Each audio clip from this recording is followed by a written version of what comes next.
I'm the author for the Mad King. There's 3 Corvold decks on the database. There's Treasure Storm, there's Bad Corvold, and then there's the Mad King. And more so, the deck is a combination of what I feel like is the way to effectively play Corvold in a competitive environment. So we know Commander is more so play your style, play Magic how you enjoy it, play the power levels or ever how you want to skew it with your group or your group's ban list and that type of stuff. But for competitive Commander, it's more tournament based, and it's more, you still play to have fun. It's just optimized, if that makes sense. Like you're just playing at a higher efficiency rate. Like instead of playing like your 3 mana, mana rock, you're playing like Mox Opals and cards that help support that and not. And then first off, well, I guess we'll just talk about Corvold itself. Corvold's a 5 mana 4/4 flying dragon. He's Jund 2. So he's red, black, green, and 2 colorless. And he has an ETB, and then he has a static effect. His enter the battlefield effect is when he enters the battlefield or attacks, you sacrifice another permanent. And then his effect is he gets a +1/+1 counter, and then whenever you sacrifice a permanent, you draw a card. So he is essentially this 5 mana like Titan. He kind of has the Titan effect, the ETB, and the attack effect. So we're gonna basically take a look at probably arguably one of the most powerful cards in our format, and that's Dockside Extortionist. And I don't think I have to explain Dockside, but I will anyway. Dockside is a messed up Magic card, and our deck basically takes Dockside. Dockside is a red and a colorless 1/2 little goblin, and when he enters the battlefield, you make a treasure for each artifact enchantment your opponents control. So he typically is going to, on average, generate anywhere from 4 to 6 treasures, and that's pretty safely. I've had it generate as much as, 12 plus. Those are the, just feel goods, but, Corvold's going to take advantage because a treasure is basically a Lotus Petal, and we play Lotus Petal. And the Corvold deck that specifically I want to talk about is, I think, and me and you've talked about this, you play Corvold yourself. Corvold's one of these decks where it's this turbo, right? Currently Corvold's this turbo ad nauseum list where we're trying to ad nause effectively. We have Corvold as almost like this plan C effect where you can just attack stacks players with this big giant dragon who just gets really honest. You can kill people probably in 2 swings with Corvold. Just because he deals so much damage and he's hard to block. He basically eats through all the flyers in the format, and just an excellent card all around. Doesn't die to Slaughter Pack. It's a pretty sweet card, but Braden, I'd like to give Braden a lot of credit. And if you know anything about cEDH, Braden was probably popularized Corvold, and there were Corvold lists before Braden that were very popular. There was Senta with Food Chain, and then there was Deco with Demon's Chain and all this. Those decks were, really, really good for their time. They were awesome. And then Food Chain kind of fell out of favor, with the evolution of the format and the more so the banning of Flash, which was interesting because the banning of Flash really sped up the format because Flash was so powerful. But then there was this, world for mid-range turbo ad nauseum decks to kind of like come into there. And Corvold was just one of those decks that just once it's on the battlefield, while it can be removed, it's kind of hard to remove. It gets around a lot of the counter spells. And then Dockside being a creature as part of it is essentially like almost like having 2 mana ad nauseum at will. That also generates mana. Yes, Dockside is arguably the best card in the format, and this is probably the best deck to play it in. You get just Corvold naturally probably has, I like to argue Corvold has the most powerful text on it of any commander. And it gets way better when treasures are the best thing you can do in your format. Yeah. And I love, obviously, my love for dragons. Corvold kind of like hit all the metrics for me. I enjoy Jund. I've played Jund before it was ever even called Jund back during Invasion Block in Standard. There was a deck called Fires, and there was a variation of that deck as the format before it rotated out. It's called Dark Fires. It was like the inclusion of Spiritmonger and Terminate. Basically, it was this red-green mid-range beat 'em ups deck that splashed black for a little bit extra removal and just more resiliency. And I was like, man, I like actually having this kind of mid-range aggressive deck with the ability to disrupt my opponent. And that's kind of what Jun did. Jun wasn't trying to like counter anybody. It was just kind of like literally, it's the king of mid-range. Yeah. And this deck is very interesting because it is so explosive in what it does, because it has really just the ability to have all the green tutors at your disposal. It has the black tutors at your disposal to really find Dockside Extortionist amongst many of the other combos in the deck. So my deck specifically, I am on the 2 Magecraft creatures, Witherbloom Apprentice and Stormkilling Artist with Chain of Smog. They effectively create A+B combos. If you just simply read the text on them, Chain of Smog plus Witherbloom Apprentice truly is an A+B. Stormkilling Artist just generates infinite treasures. It also makes it technically infinitely big on its power. You can just facilitate those treasures into Corvold to draw your deck, or you can, have a grind. If you have Grinding Station out with why you're comboing is retain priority, start grinding everybody out, and just any kind of grinding station shenanigans with Underworld Breach. It has that loop as well. It has the Breach, the Grinding Station, the LED. It is on Twin Flame Dualcaster Mage. So I wanted something like that just to have that was just a clean, efficient one. Jun produces a ton of mana very effectively. Also, Twin Flame being a 2 mana, essentially like Phantasmal Image for Dockside, or other ETB creatures or creatures that we could really use the effects. The Strive mechanic also allows us to combo with something like Eternal Witness out. So if you have Eternal Witness and a Dockside, for 5 mana, you can make infinite Docksides. If you make 5 treasures with Eternal Witness, and you're just getting them back. And so it's another way to also win on board that's not necessarily on the stack with like Dualcaster Mage. Very seldom have I ever just used Dualcaster Mage to like get somebody. Yeah. Like the Oppo agent like effect. It has happened.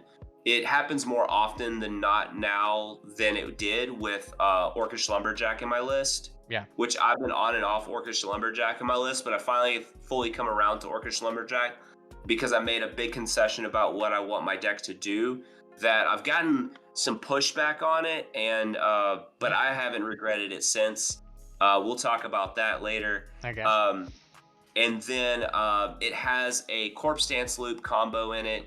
Corpse Dance, for 5 mana, you're putting the top creature card in your graveyard into play. It has haste, and then at the end of turn you exile it. So basically you just loop a Dockside. As long as you're making enough treasures, you can sack it to Skirt Prospector or another type of sacrifice effect. We're really just on Skirt Prospector because of the value that Skirt Prospector has with sacking the Dockside, making that red, drawing a card, and the like 5 reanimation effects that are in the deck. Because those cards, you don't need a bunch of other draw factors like wheels and stuff, or just like, they're engines on themselves. Obviously, they have their own applications. Necromancy, Animate Dead, Reanimate can just do, you can just steal your opponent's creature if need be. I will say that when it becomes legal, I know some playtest groups allow it, or some groups, we don't play Saw in Half. When Saw in Half becomes legal, Corpse Dance will become Saw in Half.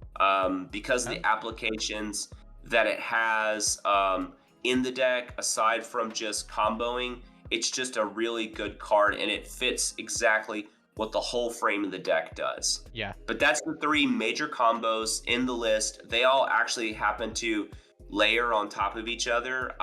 You can win, what's obviously really cool, you can win post-combat with Dualcaster Mage because of the Witherbloom Apprentice. We already talked about how Twin Flame can combo with the E-Witness and the Dockside as well. Grinding Station plus Chain of Smog can do that with the Stormkilling Artist. You can also, if Magical Christmas Land, really it's actually quite simple. You just cast a Jessica's Will. It's probably going to be about 6 mana, or possibly more if there's a blue player in play, a blue player at your pod, and then you're going to generate a bunch of mana. You're going to be able to copy the Stormkilling Artist with the E-Witness. And then at that point, you actually don't have to strive for a big amount. Again, you just get to copy the Eternal Witness for 2 mana because you have 2 Stormkilling Artists, and you'll just net neutral and you just make infinite Eternal Witnesses. So all these combos don't have to have a Corvold in play. It's just way easier when it does. Yeah. So big fan of all this. It obviously has Underworld Breach. I'm on pretty much all the traditional tutors and Praetor's Grasp and Peer into the Abyss, that type of stuff. I'm on 15 creatures, which I really like. I don't like a ton of creatures in my list because when I'm trying to, while we are a Dockside deck, if I can cast an Ad Nauseam on turn 2, turn 1 obviously would be, ideal, but Yeah. turn 2, turn 3, absolutely. I don't like this. I'm a Dockside deck that facilitates also just as much as Ad Nauseam. So yeah, it's a really you mentioned how like layered a lot of the combos are. A lot of that I think this is a really high card quality list that is really focused on doing what it does, and because of that we get a lot of combos that just like are either going to set you up to win or directly win you the game, and they are, like I said, they're sort of interchangeable with each other. It's a deck that can see a ton of cards in a game, but because you have that like really high card quality, often you just need like getting 2 or 3 cards can get you everything else you need. Corvold kind of synergizes with a lot of it. There's just like, this is like a very naturally synergistic list where once you get going, it just feels like everything starts coming together. You keep getting new cards just for doing things you already want to do, and it just churns through the deck until you get to a win. Yeah. And so one thing that like I see that some Corvold decks, they really try to force the sacrifice strategy. Yeah. And they play really heavily into that. What I want to do is I want to have just the right dose of that, where it's not forced, it's more natural into what the deck does. So we're playing Commander, we're in 3 colors, so we're going to have access to, depending on how you really want to build your mana base, and with utility lands, a ton of fetch lands. Yeah. So that's something that's just inherently built into Corvold. You're sacrificing fetch lands, so your fetch lands turn into draw cards. Typically most green decks in cEDH, they play a powerful land of some variety. Whether it's something like, a lot of them, it's going to be like a Cradle, like if they're heavy on creatures. So our crop rotation is, again, just another really powerful card. Now, we're not on crop rotation because we're not really heavily invested in our board state in terms of creatures, but we are on Emergent Zone, which I think is an absolutely super powerful land that is underplayed because the format is so heavily focused on partner commanders, where it's always like 4-color soup.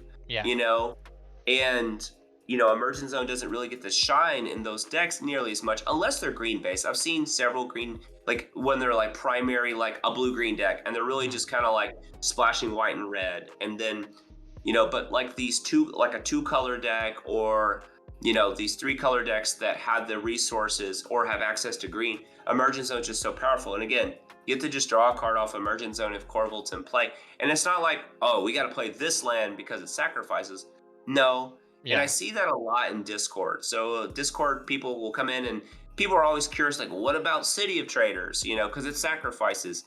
The times that I've ever attempted to play City of Traders or something like that, just to get that effect, to get that next little juicy tidbit, it's so far and few between. I want the cards to inherently be decent on their own. And again, where the Corvold doesn't have to be in play. And so that's why this deck is designed the way it is. So there's some lists that are more of the pure, like super Treasure Storm, which really isn't too many cards different from mine. I just have a slightly different philosophy where I believe having an A+B is good, because there are games where Dockside just isn't going to get you there, or after somebody cast a Glowing Ritual and they blew away the board, and then there's very few, and I don't really want my deck to basically functionally shut down. I want to still be able to generate mana, do my thing, cast one of my draw engines, and then just from that point, whether I'm storming off manually, where even if I'm net neutraling Dockside for 2 treasures at a time, it's still going to get me to a combo, versus where the like the traditional Treasure Storm list doesn't have a win condition in the main list. It's Mm. so reliant on Dockside. If someone just Praetor's Grasp my Dockside, I still want to be able to be functional in the game.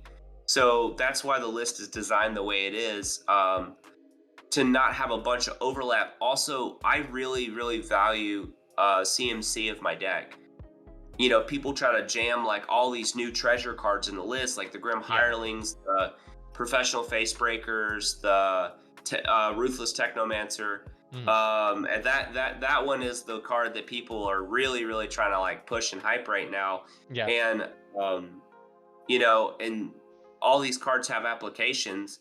Like I've even considered like replaying Teamer Sabretooth again, Mhm. because I was just like, well, it's green, it's easy to get with like a Summoner's Pact, but I always think about when and what does the scenario look like have to be for that. This isn't Rocco where I'm just mana flooded with creatures Yeah. and I have the ability to food chain away my bad creatures to help cast these cards. I'm very precise, and Corvold is such a very specific deck.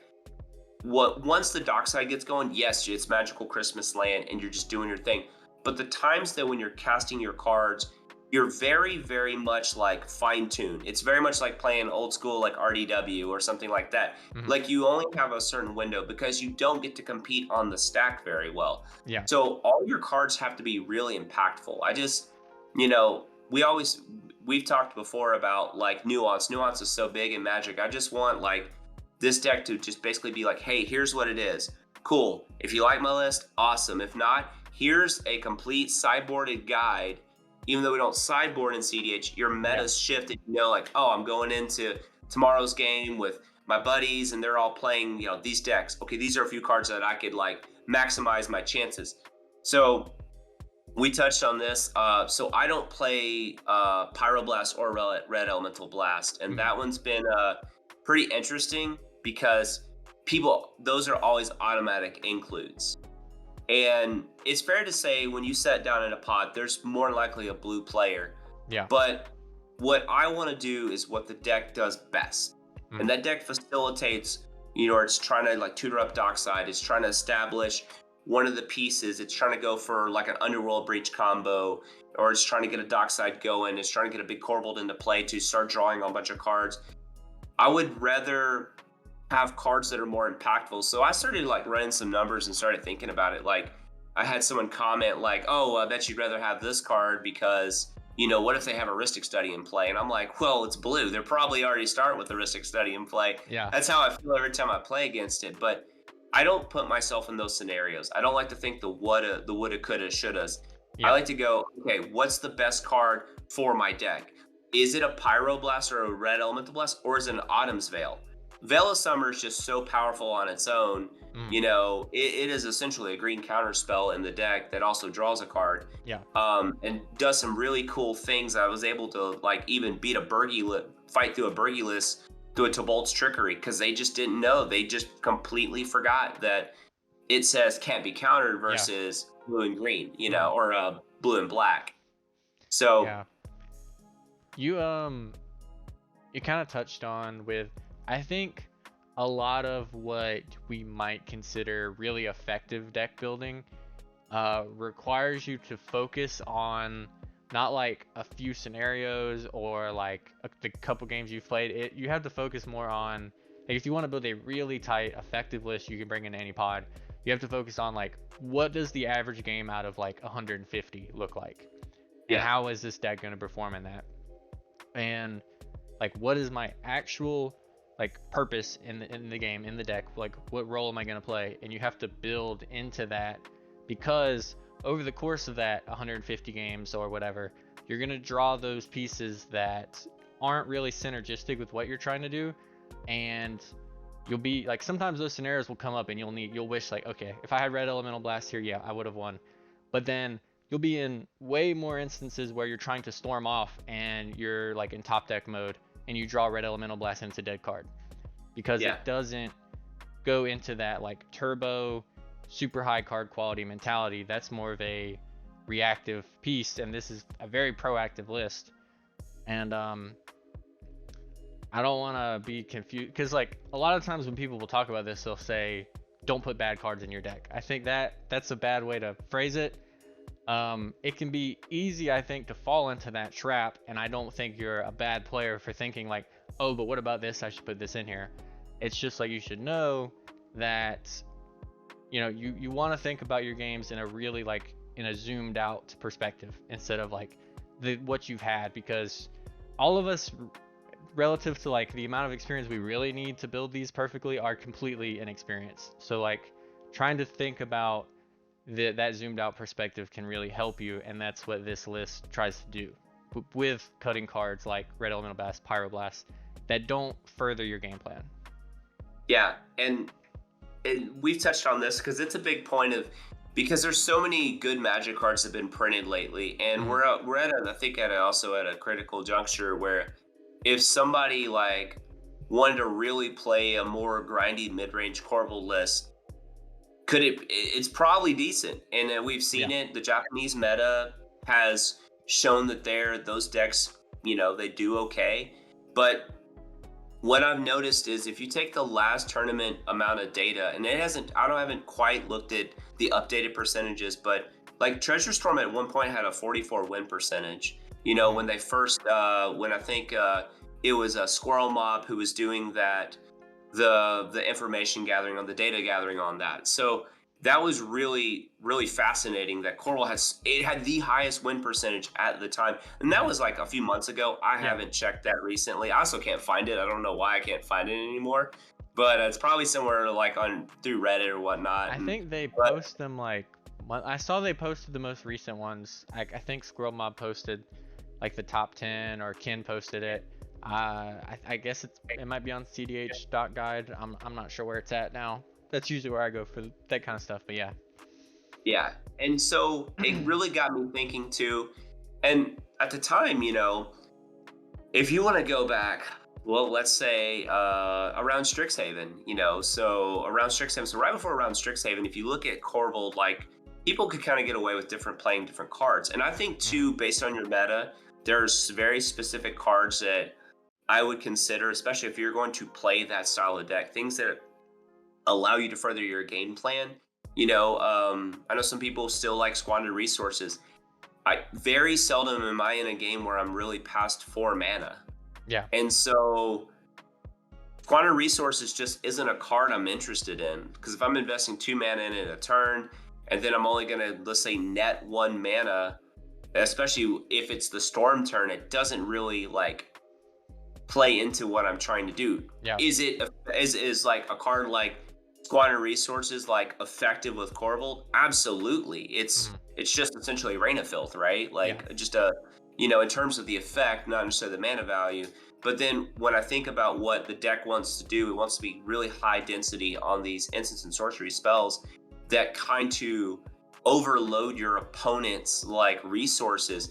And especially if you're the blue player, and if you go back and you start kind of looking at like these breakdown of these tournaments, just, I don't know if you've seen like the recent Nexus tournament the Chaos at Nexus, I believe. It was, I mean, there are very few blue decks in the top 16 comparative to normal. Like there were 2 Hulk decks in top 4. Like, I saw that. Like Timna Kadama just took down first and wildly won on their turn 1. And so I think we're starting to see a shift. Yes, is blue extremely good? Yes, it would be foolish to think.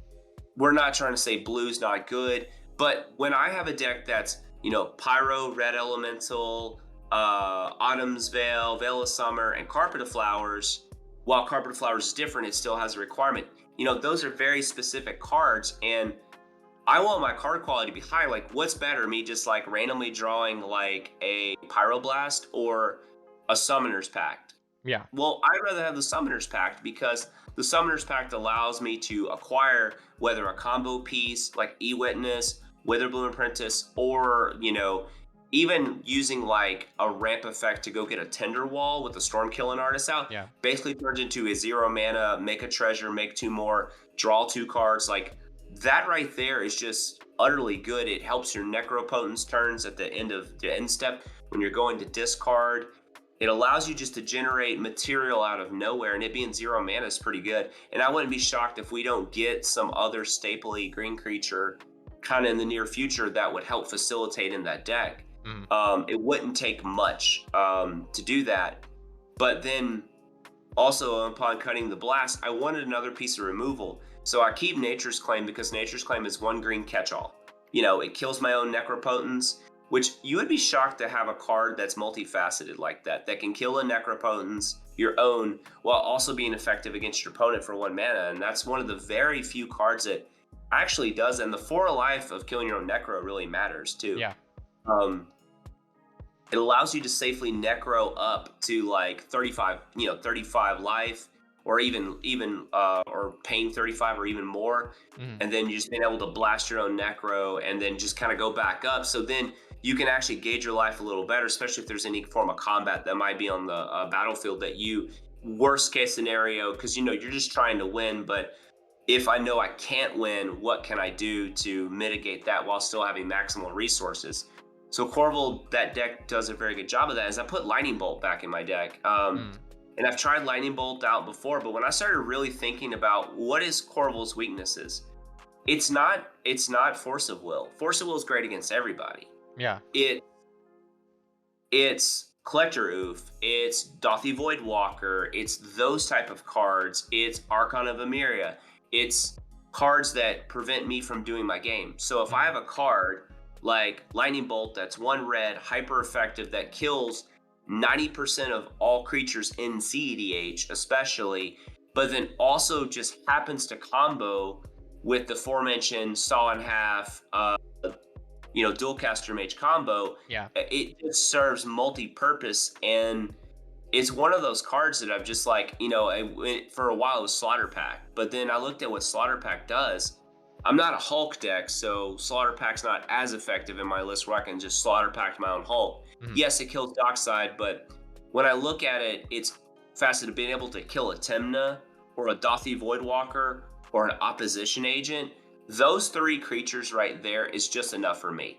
Yeah. Right there. Or even just being able to tackle someone's Grim Hireling for that matter. Being able to like force a Ranger Captain of Eos to sack on a turn that you don't necessarily want it to. So, and without the downside of untapping and then having to pay for a pack. Yeah. So Bolt and Summoner's Pact was those replacements. I cut Dothy Voidwalker, which again is kind of like a sacred cow to anybody playing a black deck, and I think Dothy Voidwalker is 100% a really great card.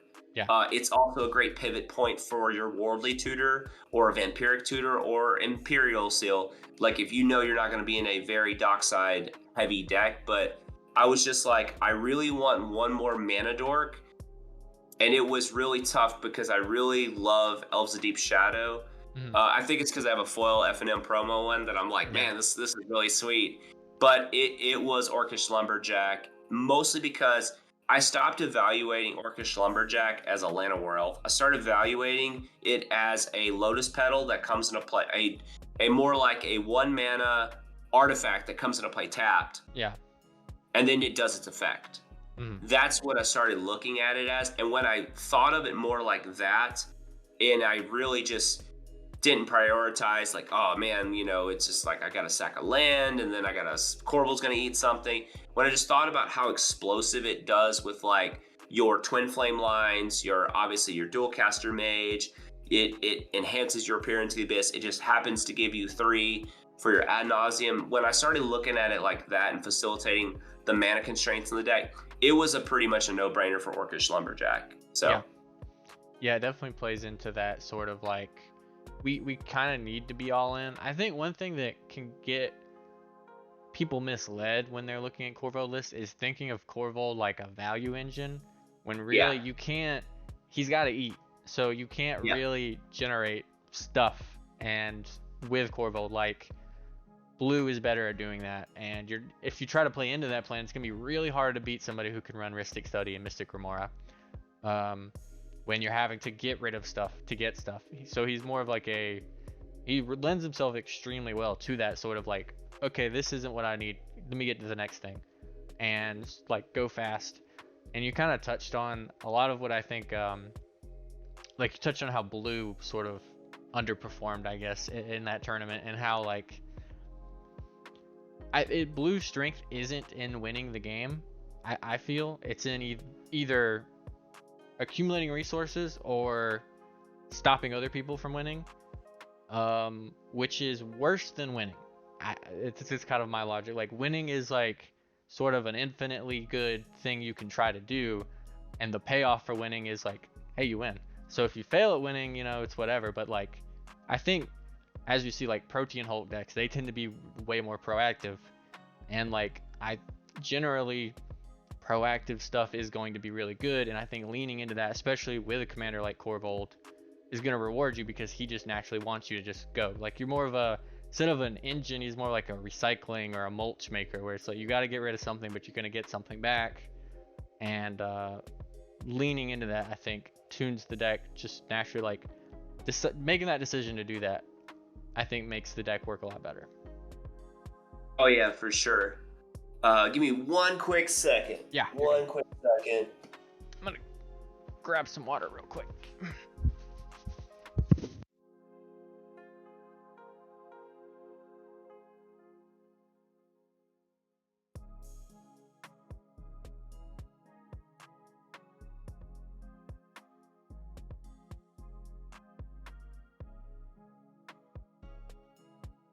Sorry about that. My plug. So with my plug is weird. It's the top plug is based on my light switch. The bottom part of the plug is not. So when I was setting up, I like got my like lights that would be like behind me off. So I was like, oh, I'll cut them off, and I totally forgot that the plug is set up like that. So I did a little quick switcheroo for my laptop because I got my laptop plugged up. But yeah, and again, Commander, by no means when I talk about Commander cEDH, like my way is the right way, because I don't believe that. I really don't. That's not something that I don't subscribe to that. I'm very open to a lot of philosophy. I got a lot of pushback from the community before, like on some ideas, because I was just some unproven guy in the Discord, even though I've like played Magic for like competitively, nationally leveled for like years. And that doesn't mean anything. You don't have any clout. You don't have internet clout, then what do you got?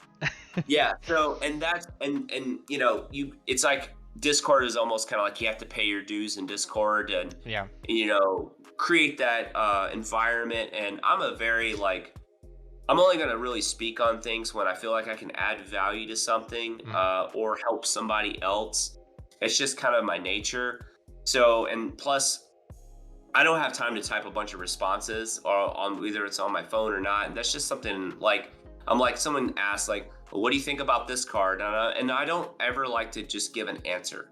Yeah. I like to always ask a question like, well, what's your experience with the card in the scenario, you know? And then people are like, oh, dude, this card rocks. You know, this card just like, dude, the other day, like I had a 16/16 Corvold and I played Ruthless Technomancer and it like drew me into like, I did the thing. And I'm like, in my first thought process was like, well, if you had a 16/16 Corvold, why weren't you already winning the game? Yeah. You know, and it's not like to be rude or anything. It's just like, I like to think like past sub level 1 and 2 when it comes to especially a deck that it's really hard to draw probably more than 4 cards and not draw into like a tutor or a piece of the engine. And obviously there's tons of interaction on the board and people can stop it.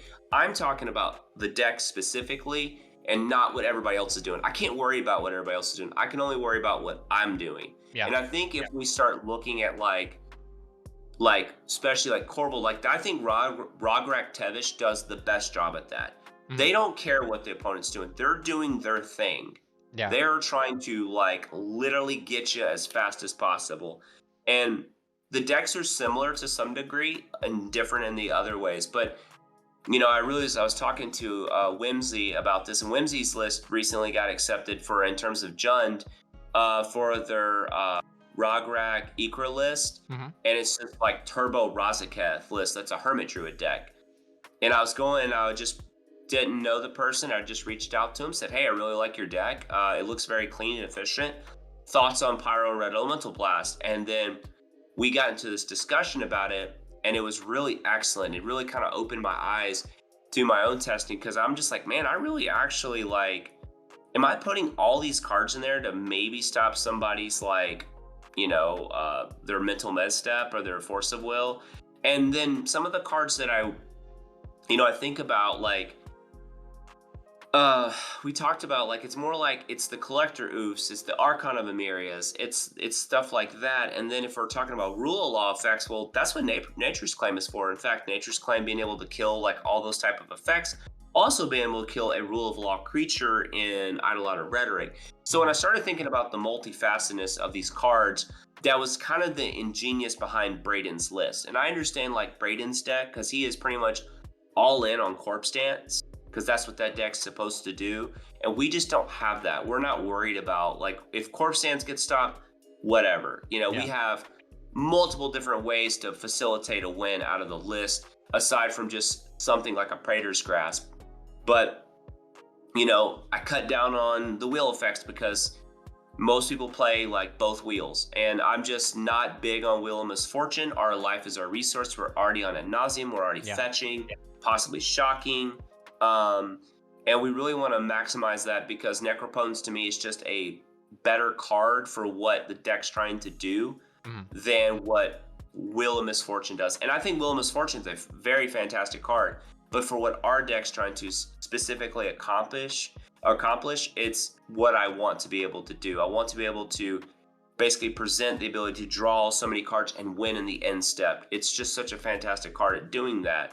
And at the very worst, as people like to say, it's a value grind piece, if need be, where you can just draw a few cards if need be. Typically, I like to draw it to 7, maybe depending on my hand and the texture of the game. And that's why I don't like to give very broad statements on cards, because nuance is everything. Because commander decks can, if it's a cEDH level commander deck, and the pod composition that helps it, any deck can win at any specific moment. And that's why I like to have a lot of context behind what we talk about and what we do. But specifically Corvold, I think moving forward, outside of the saw in half, it would take we're at a point now where cards have to be really, really, really good to like consider slotting in and out. Think about all the treasure cards that have recently been printed lately. Like, and they're good. Like, Grim Hireling's a good Magic card. Professional Facebreaker is a very good Magic card. And these cards all have homes in other decks that they just perform so much better because they're more attack based. I get the question like, Grim Hireling, well, it's really good in stacks metas. And I was like, well, if we're in a stacks meta, that probably means we're not really attacking a lot because there's creatures on the battlefield. So Grim Hireling's not really as good as what you might consider it to be. Sure, you can attack with a big Corvold, but I don't want to put all my eggs in the basket for this Corvold to get through for this Grim Hireling, and if I'm worried about rule of law effects, I mean, Chain of Smog combo just already does that. You can already set up to do those type of cards, so, and then that's why we're like on Besage You to be able to draw a pile of cards out of our deck and fight through those kind of effects. The deck has just like, it's just the faint amount of interaction, but it's the most effective dose for what we're trying to accomplish with the deck. Yeah, and you also have like, I think it's important to think about the floor and the ceiling and like everywhere in between for cards. So like Wheel of Misfortune is a card that can go a lot of different ways, where you can be in a situation where like you might have to pay a lot of life to guarantee it because you've already used a lot of your life. People pressure your life total because you're the NOS player, and someone else might be willing, who doesn't care, like might be able to just be like, yeah, I can put 20 life into it and not worry about it as much. And Necropotence, the downside of Necropotence is so low compared to a card like Wheel of Misfortune, and the upside is way higher. Like, you're not giving your opponents, so that's the inherent downside with both wheels, giving your opponents 7 cards. And also like you potentially really low floor is, someone flashes in a Notion Thief on your wheel or whatever. But yeah, like I think that is important, like kind of what I mentioned before, where you want to think about how a card will perform across all the games you play. And it's another with Grim Hireling. It also, like, Grim Hireling loses about half of its text when you have like a null rod out, or when someone has a null rod out. Like you said, it can be good against stacks, but also like the pieces they're running also hit that card, like, and it doesn't lean into what we want to do as much as something like a Dockside, which is just like boom, instant treasure. It's more of a value piece, and a value piece, like I said, they get shut down by things that already shut us down to some extent. Yeah, and so to building the deck, yes, we're cEDH. I'd like, it'd be awesome, win all the games, fantastic. Yeah. But my philosophy too is, well, what if they have this stacks piece? What if they have this stacks piece out? What if they have this? And then you know, like, then I'm just like, well, then they got me. Yeah. In worst case scenario, you're not gonna win some games. Yeah. I try to have a great time with the people I'm playing with, and I shuffle up and play again. And that's the beauty of, you know, this format. Games can either grind, they could be done on turns on average, like 4, 5, or 6, somewhere in there, or they could, you know, be done just like that, and that's okay. I've been on all ends of the spectrum. So while, yes, I'm building my deck to be as competitive as possible and the best version of the particular list as possible, I don't take into account of trying to cover all my bases. Now, if there's a card that exists that does something like that, then yeah, absolutely, I'm going to heavily consider including it if it isn't already out. Like, again, we talked about, you know, something very simple as a lightning bolt. Lightning bolt, I feel, is very underplayed in our format. It takes care of a lot of problematic creatures, and, you know, it again facilitates certain things, especially to being able to, you know, combo with. And we'll see more of that. I think we'll see more of the control decks take more advantage, or control decks take more advantage of like the dual caster mage, saw and half combo. But I'm okay with just saw and halving, like, you know, a Dockside. Yeah. Dockside comes in, makes 5 treasures, sack 3 treasures, saw and half Dockside, I have 12 treasures.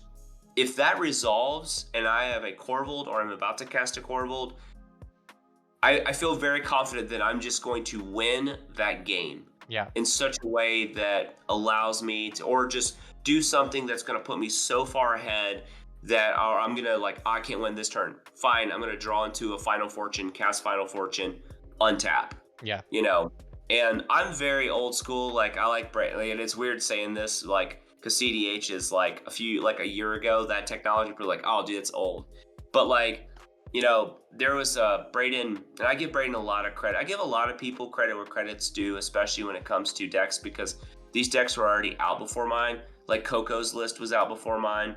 Braden's list was out before mine. And I just was like, probably the, I don't say first person, but person in the Corvold Discord community that really just latched onto the Magecraft cards and hasn't looked back. Because playing those decks, I always just wanted an A+B that wasn't just dual caster mage. I wanted something else. Yeah. And I don't also want to flood my deck with too many combos that are just like random pieces. All these pieces kind of match into it. I mean, I don't know how many times I've just, you know, kind of had an average where the game was kind of average, poor mulligans, and then just the Witherbloom Apprentice is exactly what I needed in play, because it facilitated that life where I'm having to, like, tap Ancient Tombs, fetch, cast Imperial Seal, and they just kept me enough in the game to where my Ad Nauseam was hyper effective still, you know, or just random games where I've just had so many cards, the cards didn't randomly line up right, but I was able to, like, twin flame a Witherbloom Apprentice and just literally burn everybody out. Now, those games are very much like less than 1%, but outside of their main effect, it still allows, like you said earlier, all the cards kind of overlap, and then they'll just do so much better because the saw and half is conducive to what the deck already does. Yeah. In terms of the copying effect. So I'm really excited about that inclusion. I play test it, my play group, when we go to, like, hey, let's try some stuff out. But if we're sitting down and we're, like, going to our LGS, or I'm playing online, I don't actively, like, play saw and half, because I don't even, like, want to broach the subject of it, because some people are cool with it, some people are not. It's not a big deal either way. But some people are like, oh yeah, you can totally play it because you can include it in your database, but it's not legal in tournament play. Yeah. So if it's not legal in tournament play, there's no reason for me to invest that much time in it. I know what it does, I know it's good, and this is what I want to use it for. So that is included in my sideboard. That's a direct auto swap for that, for Corpse Dance. Hold on 1 second. Sorry.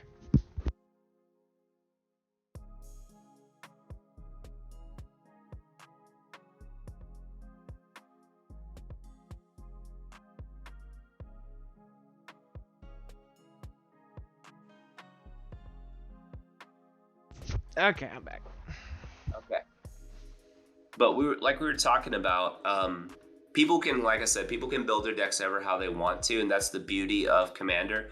I just wanted to present a Corvold deck that had multiple options to win, that was clear and concise, that also took mana cost into consideration. My current deck has a mana value of 1.19. Yeah, so that's a pretty low ad nauseum cost. Yeah, pretty low. Pretty low. And that's still, you're able to still get to play like really powerful cards like Jessica's Will, Calling Ritual, Peer into the Abyss. You know, still being able to fit Stormkilling Artists in there, which is amazing. The fact that we got our CMC that low, and still have these really good, powerful cards. And just in general, like, one of the things that I've noticed is like people cut Jessica's Will, and well, I'm not trying to say Jessica's Will is a auto include staple. It's pretty close to as it is. Like, it's really powerful. I understand maybe in like some 4-color list that people aren't interested in, like it's kind of like if and, but then when I look at decks that are just like, am I trying to generate some large number of mana through something? Jessica Will is probably a pretty good card for that. And its floor is either it's a super ritual or it's a dig 3. You know, and I'm okay with that. I'm okay with like, that would be like almost saying that like, oh, I'm not going to play Deflecting Swat because our commander costs 5. But there's so many times where the Deflecting Swat comes up because you ad nauseum, the ad nauseum resolves, or you peer into the abyss, and the interaction may not necessarily be, you know, an instant sorcery. It might be endurance. So being able to have protection against endurance is really crucial.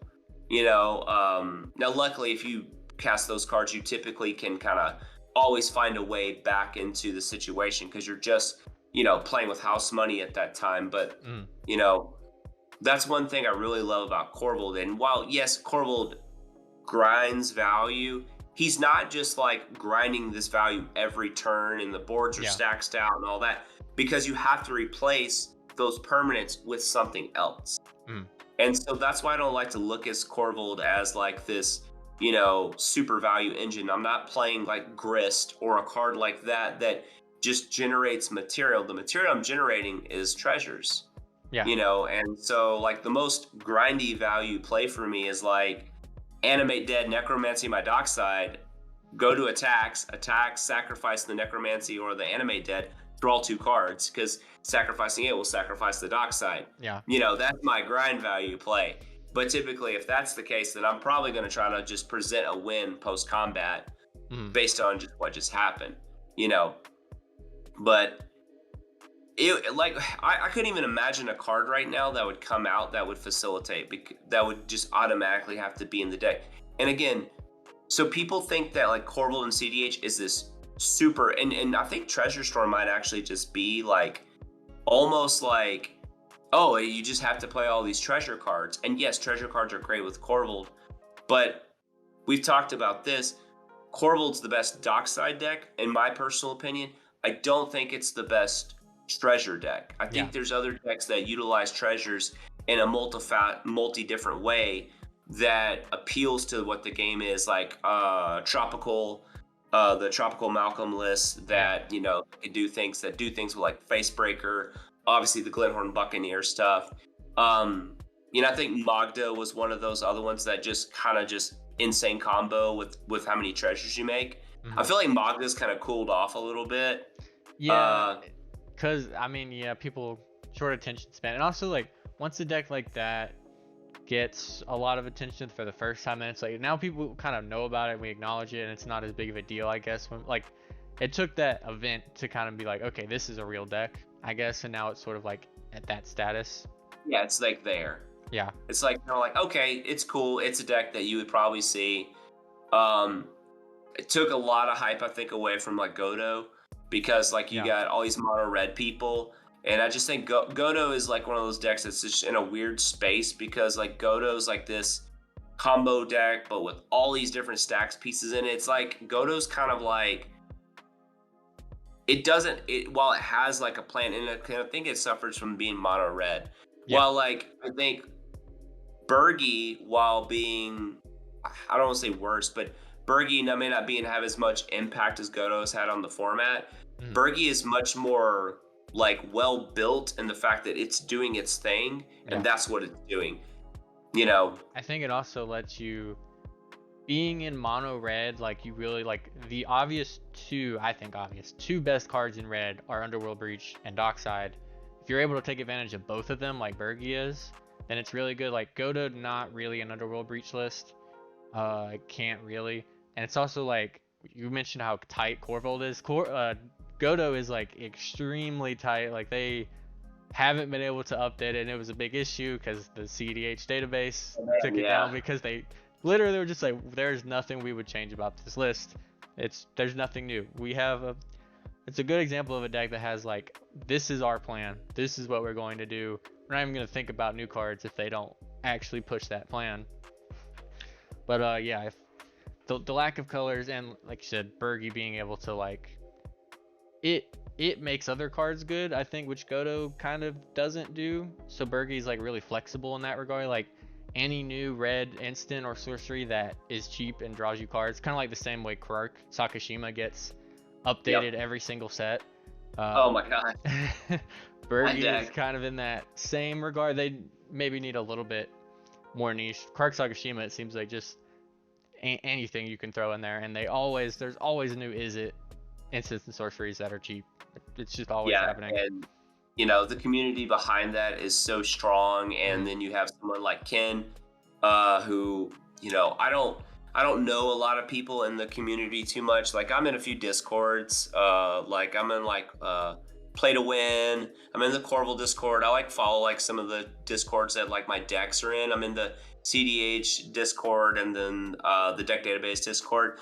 But like when you got someone like Ken, who like literally feels like a madman, but also like very, very brilliant at what they do for their deck styles. And so when you got somebody like that who has love and passion for a particular deck strategy that just happens to also be insanely good, I think it's one of the best decks in the format, personally. Yeah.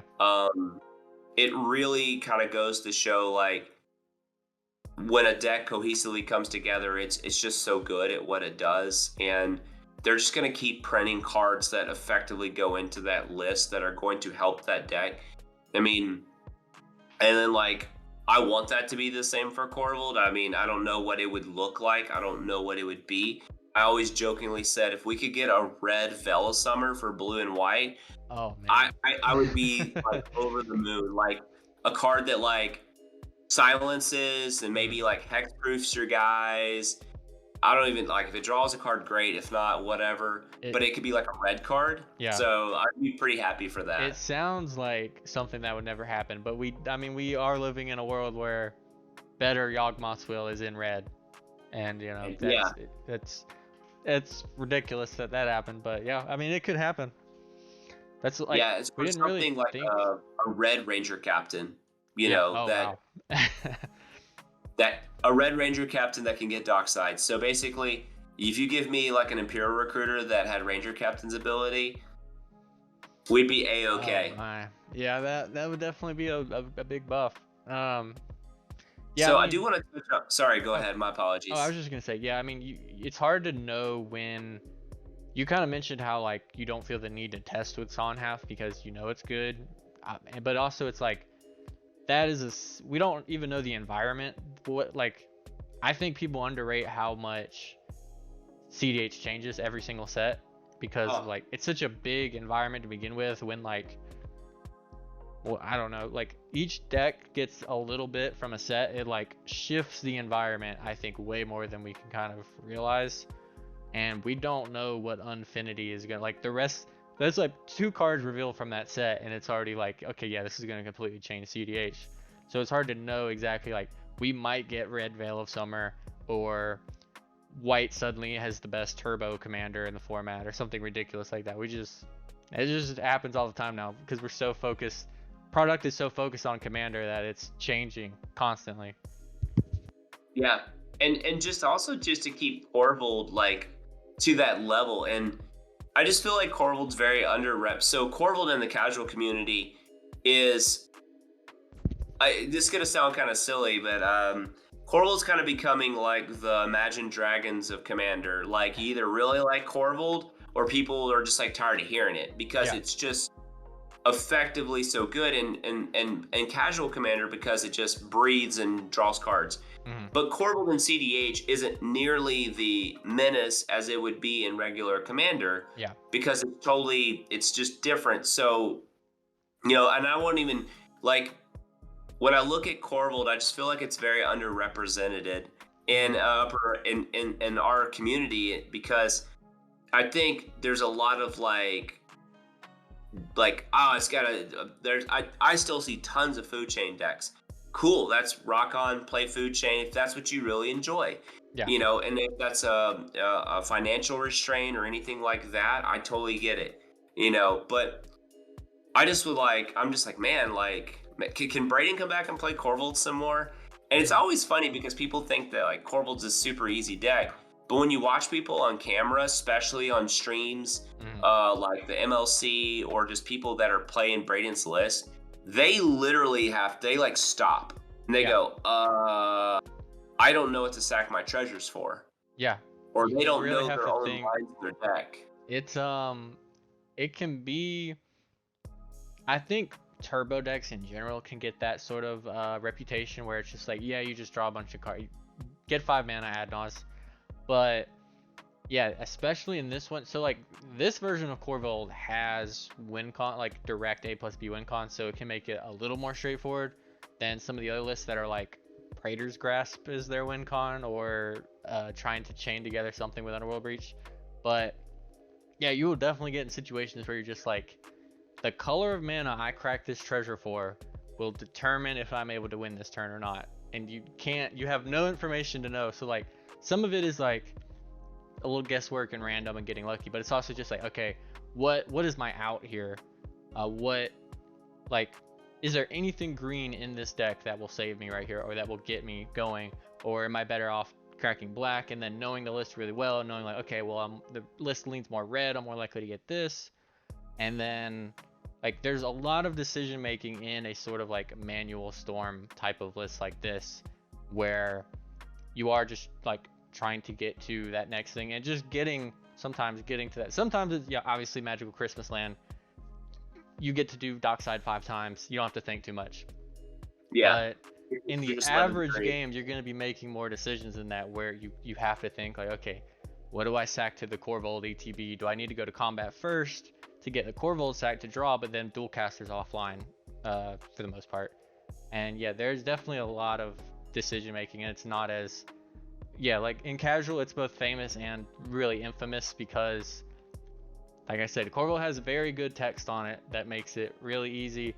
And I did a casual episode that'll air at some point, and where we talked about Corvold, and it is also one of the best design commanders, I think, in that it's super thematic. The card itself is a story. It's a big dragon. It's in colors that doesn't have another single good commander.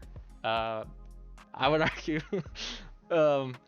Doesn't have a lot of good choices, at least. And yeah, so it's a super powerful commander that draws in casual people, and it gives it this reputation, just oh, Corvold is so stupid. And then what I mentioned to in a casual episode that I did about Corvold was that I thought it was weird that Corvold, a lot of people will go will point to Yuriko as yeah, you're already playing Yuriko, you should try cEDH and bring it there. And there's a lot of commanders that can transfer over. Corvold is the most popular commander who is a cEDH deck database commander, who also I don't think gets that sort of reckoning of oh, you already play Corvold, you should try Corvold in cEDH, which I think partially is, like you said, Corvold doesn't quite get the respect I think it should in general, but also it is a complex deck I think as well. I don't know, do you think this is a decent deck for beginners? So I don't think so, because being able to not have those cards where knowing too how to fetch your turn one fetch really determines a lot, because you know, if the deck is, let's say, very heavily black, and then the green is heavier than the red slightly, but when you actually look at the green, is it because it's just Eldritch Evolution and Finale of Devastation? So when you subtract that, or you take away the Bird of Paradise and all that stuff, those type of cards, it doesn't really like count. Neither does a card like Summoner's Pact. It doesn't count. So, I'm not worried about Bird of Paradise turns 2, like 3, 4, and 5 exactly. to generate mana. So you have to really think about like not just your mana, but like the here and now. So very seldom do I ever, when I'm cracking treasures, very seldom am I like generating, like, green is typically my last color source unless I have a green card I specifically want to cast. Yeah. Maybe like it's a Finale or an EE, or like leave a green for a Veil of Summer type of effect. But outside of that, it's very, very few and far between on those type. And so, like, to be easy, I don't think so, because just like playing Ragavan, I don't know how many times I see people like dash Ragavan in on turn 2 when I'm like, just play your Ragavan on turn 1. Like, who cares if they see it coming? It's Ragavan. It's going to hit at least one of those players probably within the first 2 turn cycles. So I don't want to invest 2 mana in a card to net 1 mana back. I'd rather go ahead and have 3 mana available on my next turn to possibly just push into a powerful effect, So Ragavan is just like one of those cards. While it seems very obvious, but it's not. And so the way the deck is constructed, like your Orcish Lumberjack fetches, like, I don't know how many times I've asked people, like, so if you're gonna Ad Nauseam on turn 2, what do you fetch for with an Orcish Lumberjack? Everyone's like, yeah, dude, you go ahead and go get like a forest, like you go get Taiga. And then I'm like, okay, well then how do you generate double black? In reality, you're actually trying to generate you want to play a red black source on turn 1, and this is like Mana Rock exclusive, or like excluding Mana Rocks. So you want to go get a Badlands on turn 1 to cast your Lumberjack. So then your next turn, you can go get a Bayou if you don't already have it in your hand. So now you have double black plus the forest to sack for the Lumberjack. So just little small things like that really matter how the deck is played, because you have all these tensions. You do have double green, triple red, and triple black. But triple black is 2 cards, and that's what the deck's supposed to do. It's supposed to be able to generate that much mana. So that's why I don't like a ton of other cards in the deck that don't necessarily produce colored sources. Like, I always question Gemstone Caverns. I really do, because I'm just like, when I do get a Gemstone Caverns, how good is it really? Yeah. Is this a deck that really maximizes the ability? And I was like, okay, I have 2 instant speed tutors in my deck. Probably worth keeping. Don't necessarily like it, but when you storm with Corvold, at a particular point, only like 15 cards maximally, probably 15, I'll say 20, really just matter when you're doing the thing. Every other card is just there. It's because the way the deck is designed, because it doesn't matter. Like you watch these other Ad Nauseam decks, they Ad Naus, like I watch Blue and Black X decks Ad Naus, they really struggle to like piece it together. Like their cards are really powerful because they're drawing like mana drains and force of wills and pacted and force of negations, and their mana rocks don't always necessarily translate into colored resources. They also may not be on as many rituals as we are.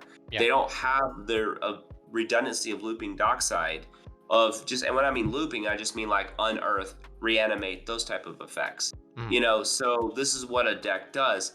It doesn't have the best ability to protect it, but it has the best ability to capitalize on it, getting access to Elvish Spirit Guide and Simian Spirit Guide in that regard. So big fan of the post Ad Naus, post Peer into the Abyss styles for these decks especially.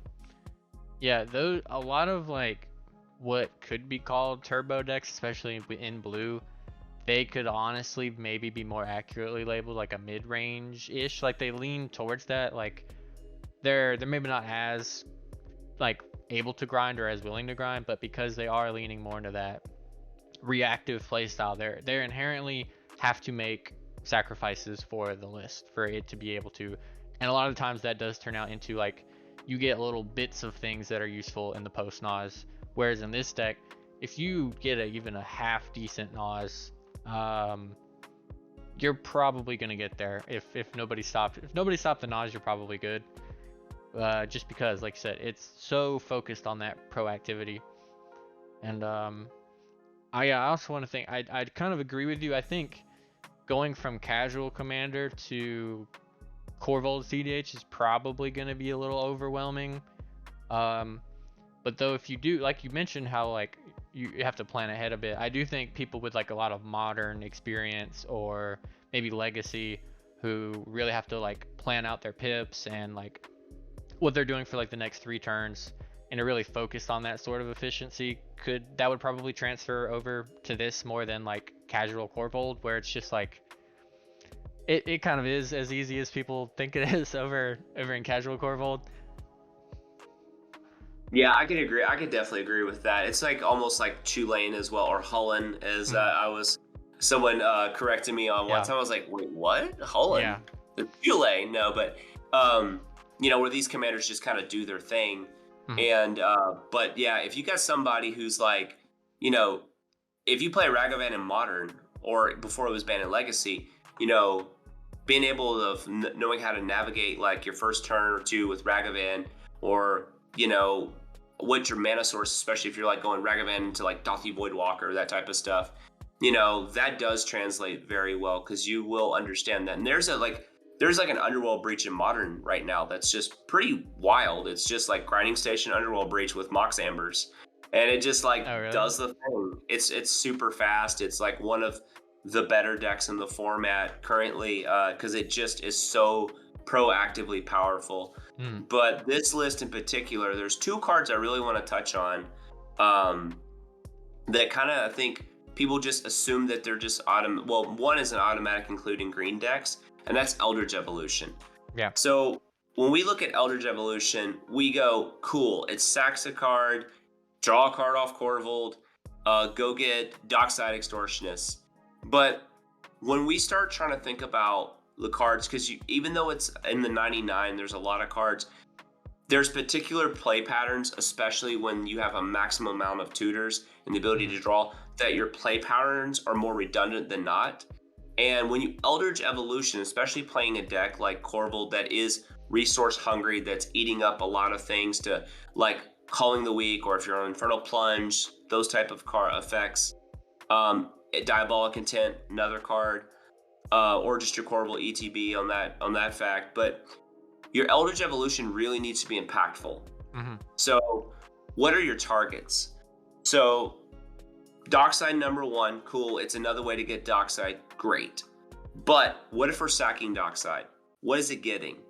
So if you start thinking about the way the deck's designed to go get like a card like Eternal Witness or Stormkilling Artist, a on the board presence that does something. So when you think about and you watch and you see, and if you played the game enough with these style of decks, getting a card that lends itself to like, am I really want to Eldritch Evolution to Grim Hireling? So I'm sacrificing probably a creature that would be my attack creature to go get something like a Grim Hireling. Is getting Professional Facebreaker good? Maybe. If you have a ton of treasures in play, it's doing its thing, and then that's great, because I think that card's quite good. And I think all these cards are good. But when you're getting these cards, like even like sacrificing to go get a Team or Sabertooth, that just doesn't make sense, because now I'm sacking the Dockside to go get the Sabertooth. I want to sacrifice Dockside to facilitate the game plan. So just something as simple as Dockside, make 6 treasures. Eldritch Evolution Dockside, draw a card off the sack, go get Eternal Witness, return Dockside. Yeah.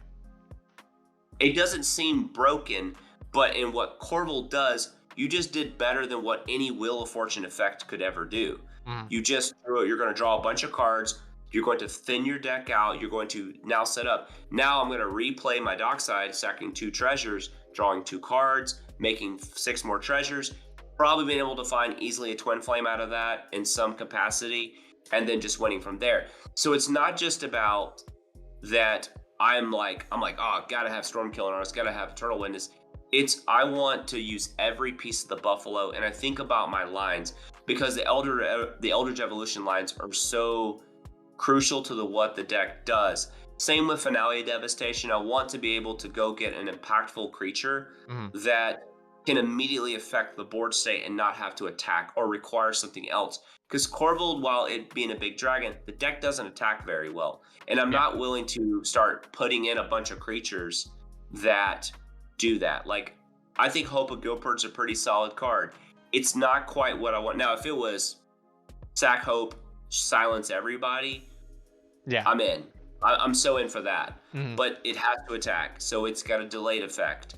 You know, and that's why, like, I'm big on Dragon Rage's Chandler. So if you really think about it, it really is this Jund Manual Storm list where all the cards can work immediately as soon as they come into play and don't require any type of, like, wait a turn or some kind of setup event, you know? So Dragon Rage Chandler is just, man, that card has blown me away. It's been so impressive in the breach lines.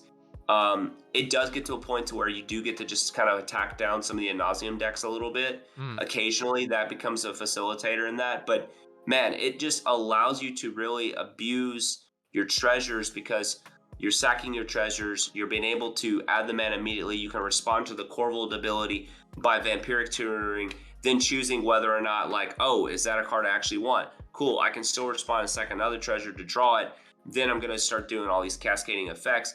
It really just lets you churn through your deck and get to what's really important.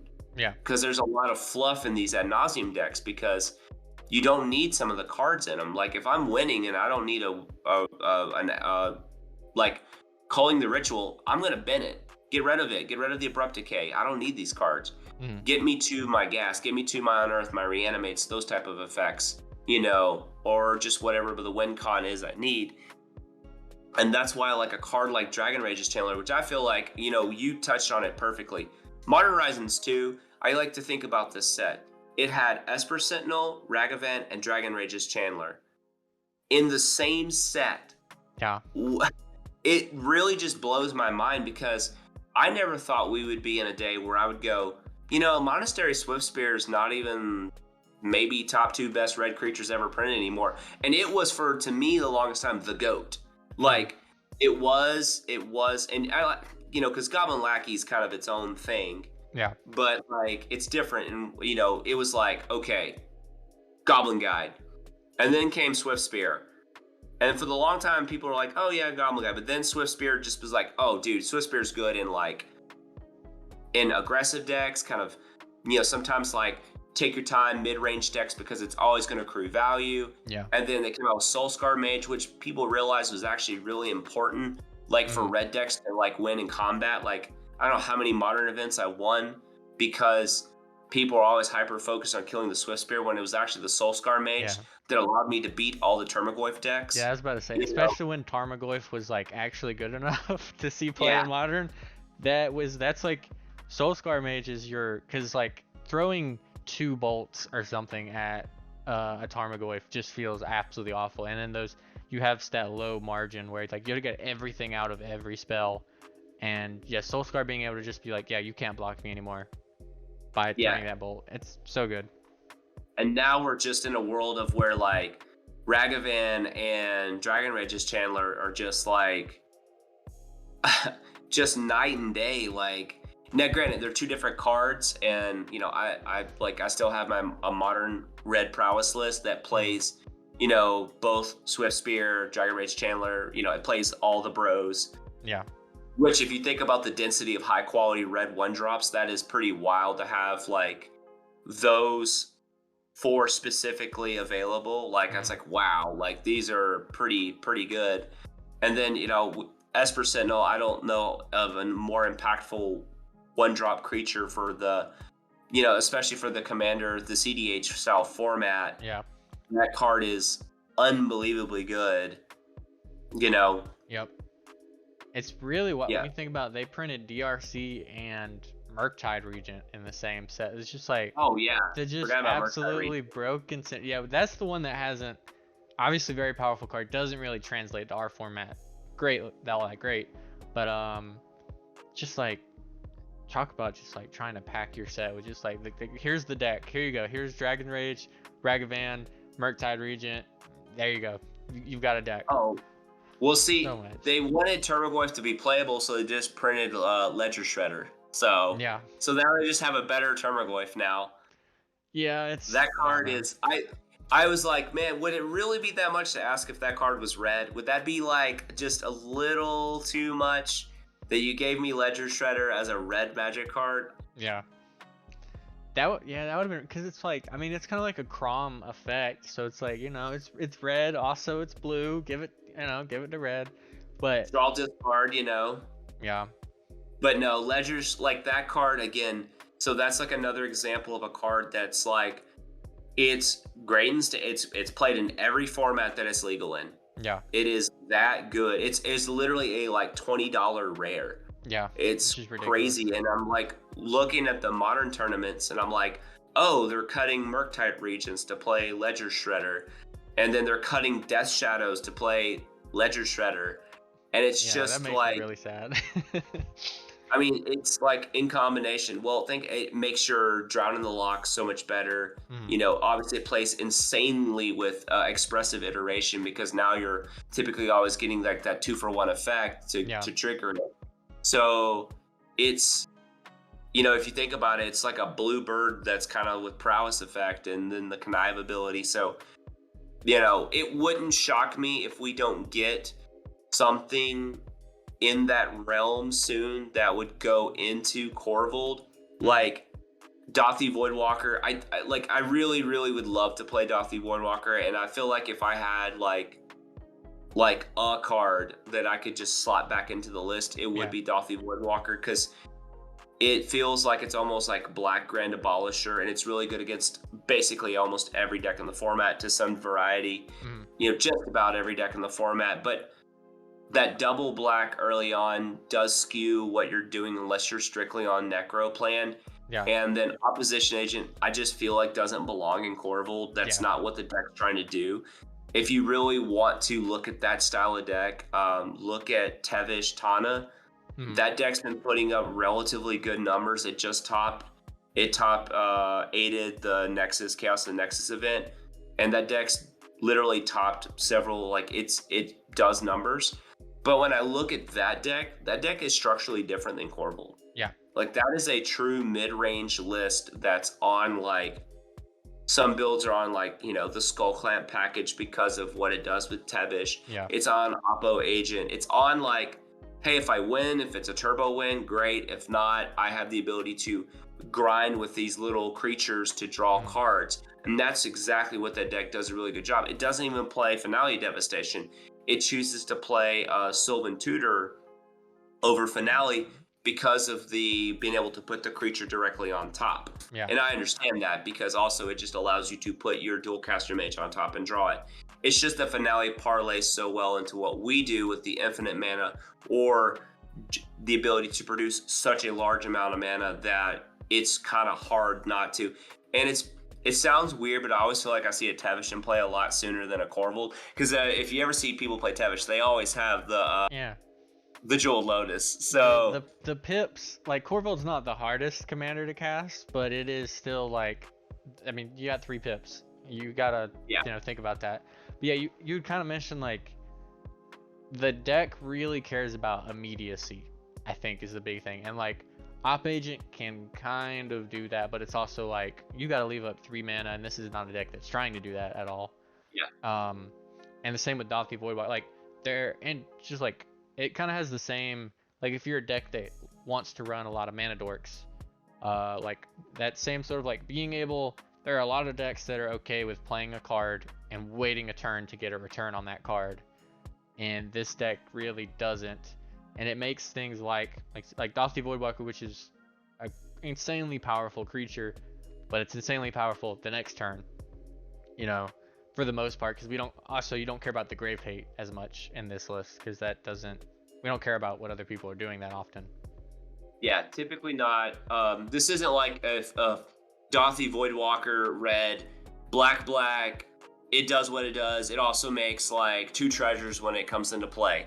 You know what I mean? Like where it's just so like overtly too powerful to like not play it, to where it facilitates the deck strategy, and it happens to do really well on top of that. And I don't like, again, we're not a sacrifice list. Sacrifice is an element of the deck, but we're not trying to actively like do this like sacrifice plan where it's just to like accrue value. I'm trying to like maybe sack a few times to win the game. Yeah. Because that's inherently what the cards randomly kind of happen to do. Like Eldritch Evolution is just a card that I would play regardless. It just happens to be icing on the cake with Corvold. And so again, it would take a really super special card to like make its way into the list. Like I think Deadly Dispute is a phenomenal Magic card. Yeah. Like it is really good, and it's like this close. Deadly Dispute for me would have to read sacrifice a permanent and then do its effect, because then what would it do? It would facilitate one of my plans. It would get rid of the Necropotence, while also providing it. And it's still just like a really good card. Like it's great in decks like Prosper and stuff. But once you're into 3 colors, you really have to value exactly what the cards do. And just because it produces a treasure or it happens to create a loop doesn't really necessarily always matter to go into it. And again, people's play experience are going to get different things. We touched on like Ruthless Technomancer. I just don't, I've tried it. It just doesn't, I've never just been in the situation. I'm not trying to say it doesn't happen, because it'll happen, you know, but it's so far and few between that I have a giant Corvold that I haven't won. Yeah. Because if I have a big Corvold, that means something bad's happened in the game and I haven't won or pushed to win. And again, we've talked about this. It's not about winning. It's about, did my deck do the thing that it's trying to do? Did it try to do like a big Ad Nauseam, a big Pier, a Necro, or something like that? If I lose on top of that, then that's fine. I'm A-okay with that. So I'm not trying to hedge my bets to get out of a losing situation. I never want to bet on losing. Does that make sense? And that's kind of how I feel like a card like Ruthless Technomancer is. And yes, it does win through a rule of law if you have a sacrifice outlet. But again, that puts a lot of emphasis on having to have the sacrifice outlet out. And while trying to set this up to get a 3-card combo going, well, why wouldn't I just try to facilitate a Witherbloom combo from that point? You know, if I'm under the quote rule of law effects. So again, I always like to ask questions, more so not to, poo-poo on anybody else's thought process, but it's more so to engage, conversation, because maybe there is something that I'm missing, and it probably is, because there's so many people that are very, very franchised into cEDH, and this is like their streams, they're streaming, that's their livelihood. And for me, it's more so like, hey, this is a commander that I'm hyper passionate about. I've put thousands of hours into it, more so than I probably should have. But this is the best list I can come up with right now. And I hope this helps the community to see Corvold in a slightly different light and to really think about and question card choices. Because in cEDH, we kind of have all these automatics. Like for a while, Force and Negation was an automatic. And now there's a lot of decks that don't play Force and Negation anymore because people started asking the right questions. Like, well, I'm always trying to combo on this on my turn. It doesn't do anything for me now. And really, that's the way I like to look at it. Like with Corvold, is like, I'm trying to like do these things on the board, but does blue spells really stop me? Because they stop everything I do no matter what. Or is it like the cards that like a Collector Oof, an Oppo Agent, a Dothy Voidwalker, those kind of cards that are just bad for me, period. So now I have these blue cards that don't really interact with these guys. So now I can just kind of, go from there. So, and that's why I would prefer to have cards like a Nature's Claim. Obviously, Abrupt Decay is kind of that gold standard. I think it's just a really great card. It's adequately cost. But then like a Lightning Bolt is another card that I'm like a big fan of. And I will tell you, depending on the format, I think it's called Delayed Blast Fireball from D&D. That card is way better than people give it credit for. Yeah, I think that's going to be, it's another one that's going to obviously be like really meta dependent how good it is. But like, I think even in the average, like it doesn't have to be like a stacks heavy thing. Just against like the Tymna decks and Nagilas and stuff like that, it's gonna be really good. Yeah, it's an instant. So for people who don't know, it's 3 mana. It's an instant. It's a commander deck exclusive. Out of the green-red exile deck from the new D&D set from Commander Legends. But it's 3 mana, it's an instant, and it's a one-sided pyroclasm that also hits opponents. So it hits all your opponent's creatures and them for 2. And then it has Foretell, and its Foretell is red, and 4. But its text is, if you cast it from exile, it deals 5 and 5. So while that is, again, it's just another card for Prosper. Like, I feel like Prosper just gets all the juice lately. Yeah. Prosper's literally getting all the Corvold, like all the stuff I want for Corvold. Yeah. But it's another one of those cards. It was like weird. Like I cut. I had in the deck for a while, but I cut it because I just felt like the card was absolute, pretty much dookie, and that was Shatterskull Smashing. Yeah. Because people were like, oh man, it's a dual purpose card. And is Shatterskull Smashing bad? No, I think it's a good card in the right context. Decks like Godo, sure, I think it's just fine. But or decks that generate a large, like creature heavy decks like a Rocco, a Malcolm, those type of decks, phenomenal, I think, for Shatterskull Smashing. Yeah. For Corvold, we're not on that. We're not on Priest of Titania Bloomtender deck. We're just trying to get a quick burst of speed to facilitate our wins. And so when I looked at that, I was like, dude, this card has just been bad. It makes your Mox Diamond worse. It makes your Nauseam worse. And we just don't need it. I'd rather have 28 lands. So I went back to Nurturing Peatland just because it was the best of the dual lands I think that are available. And there's no like negative failsafe to that card. It's not like, this like, I don't play Forbidden Orchard because I never want to give any of my opponents in cEDH a creature because almost every deck can facilitate that 1/1. But that card delayed Blast Fireball. I think that card's highly considerable, and it might be a card that kind of like brings Curious Control back a little bit because that's what that deck was about. It was about dealing 2 damage to the board because their commanders are X3s. But now that's not necessarily as big a concern having that in there. So it's just another one of those cards. For 3 mana, you're going to always kill Archon of Emeria. For 3 mana, you can kill Collector Roof. But for Shatterskull Smashing to kill one of those, it's 4 mana. So that was like I'm not saying that's an auto swap. I liked having the land back. Like, I want to be on 28 lands in this particular Corvold build.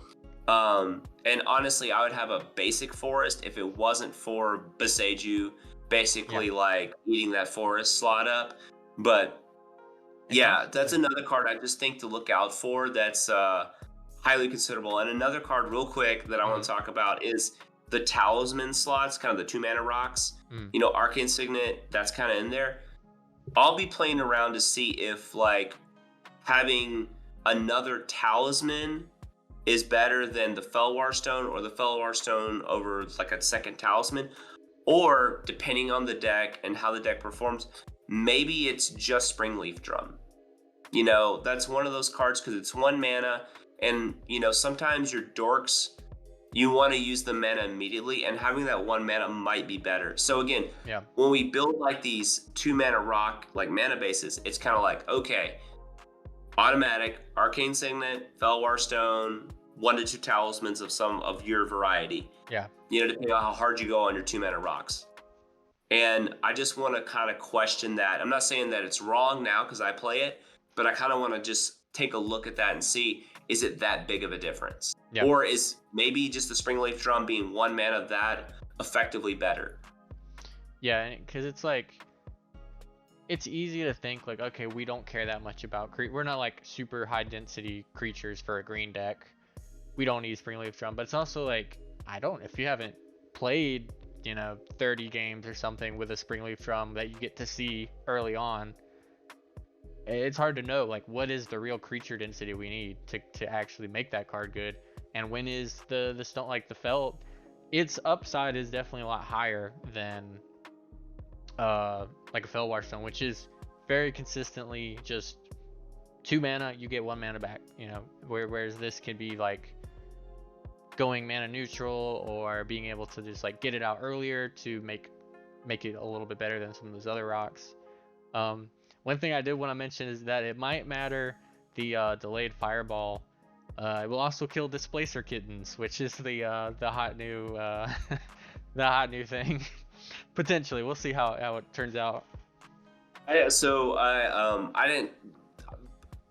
Be honest with you, I don't really like this new Commander Legends set. I feel like it's really, it's not my flavor. Yeah, I feel the same. I'm not into the D&D lore personally, but it's got some cool cards. It's obviously like I feel like they just gave White some new stuff as all. Like I feel like we're kind of hitting that overcorrection with White a little bit. We're like, okay, we get it. You know, you guys really want White to be playable. Like the guy that's the that's like 2 mana flash, and then like the if your opponent search, I was like, okay, like we're starting. White's getting like some pretty good draw power. It's pretty wild now, but it's kind of I think we've definitely hit the point where they did kind of like what we did with Red. I don't even think Red got. I think Red maybe got slightly stronger top end cards. Yeah. At least with Dockside and Underworld Breach, but White has gotten so many, just like 8 out of 10 type of cards that are just like so good, and with like they're able to kind of, you know, they don't have to be turboing with like that. It can be more reactive. White kind of is fine to do that and play one card, and now it seems like the best drawing creatures that are in the format. They've got like Esper Sentinel, Archivist of Ogma, like White getting that has been really wild, and it's happened really suddenly.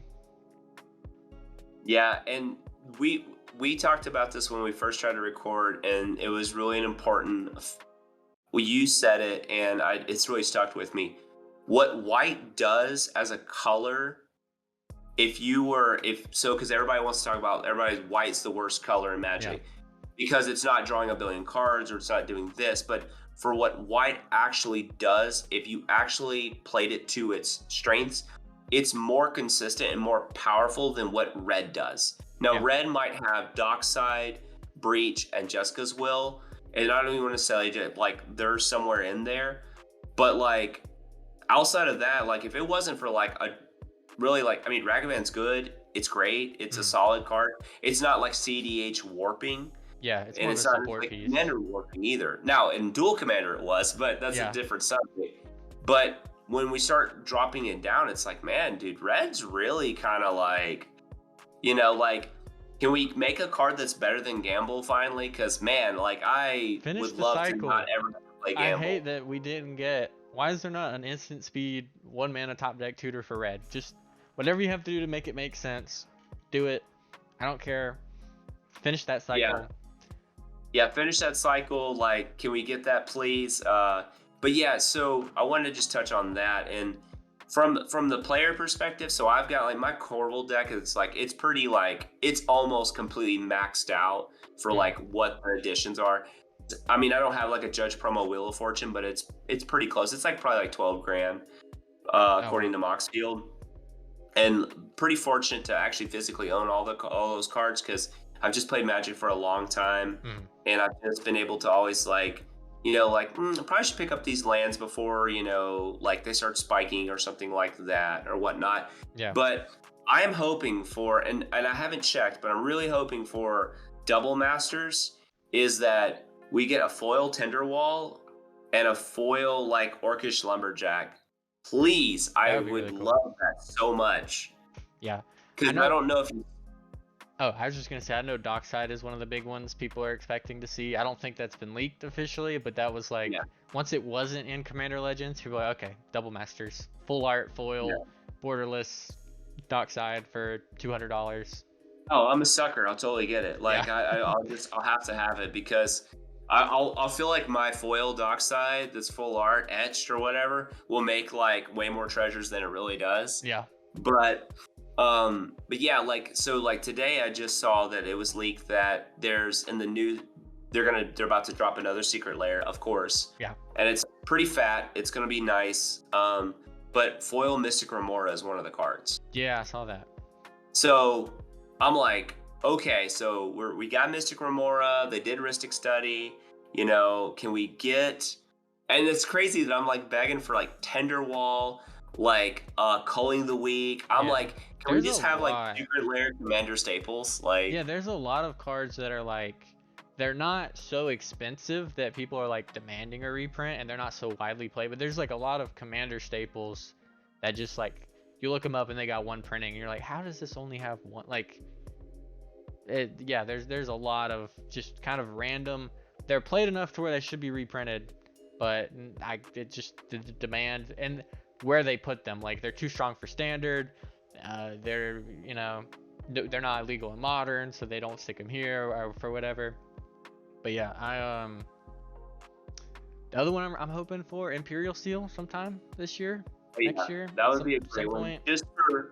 just to make it accessible for players. You Yeah. know, I think that card needs to be reprinted, obviously, Yeah. but it would be nice to have it like where it's still accessible to everybody. So if you have to pay $30 to get an Imperial Steel in like a secret layer drop, that's fine, because then that's still a premium product. It's way affordable.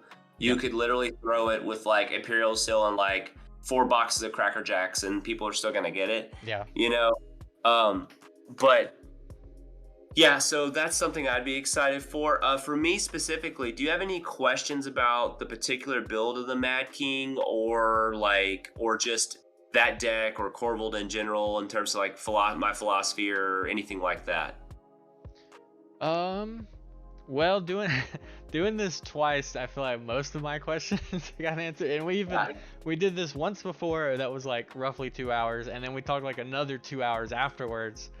So Yeah. for me, most of it is, and it's a little lost. I think for the most part, we covered a lot of the, like, essentially how focused the list is, and it trying to do its thing, because you can fall into a trap of like that. I think we kind of mentioned like a lot of the 4-color piles kind of aren't as focused, and it can make them a little bit weak. Like the card quality is really good. They have better cards than us available to them, obviously, because they've got all the colors, but they also get really bad post naz and potentially, and just cards that are like kind of bait, because some, like, you don't want to have to play Force of Will. That's the thing with some of the best cards. You don't want to actually have to play them.